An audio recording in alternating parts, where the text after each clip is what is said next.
Iran Israel যুদ্ধের ১২তম দিন আজ। এর মধ্যেই ডোনাল্ড ট্রাম্প ঘোষণা দেন, ইসরায়েল ও ইরান পুরোপুরি ও সর্বাত্মক যুদ্ধবিরতিতে সম্মত হয়েছে। কিন্তু পরদিন সকালেই ইসরায়েলে বৃষ্টির মতো ক্ষেপণাস্ত্র নিক্ষেপ করে ইরান। ক্ষেপণাস্ত্রের আঘাতে ইসরায়েলে অন্তত একটি ভবন গুঁড়িয়ে গেছে এবং নিহত হয়েছে ১১ জন।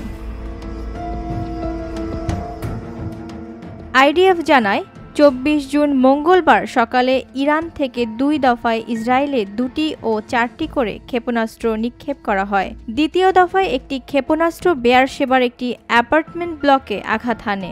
একই সঙ্গে ইরান কাতারে অবস্থিত মার্কিন সামরিক ঘাঁটি আল উদেদেও ক্ষেপণাস্ত্র নিক্ষেপ করে, যদিও এই হামলা প্রতিহত করা হয়।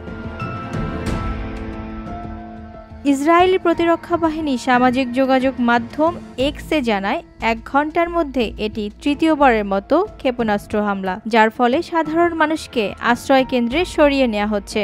হামলার পর চিকিৎসকরা জানায়, বেয়ারশেবায় ইরানের ব্যালিস্টিক ক্ষেপণাস্ত্রের আঘাতে ১১ জন নিহত ও আহত হয়েছে ৩০ জন।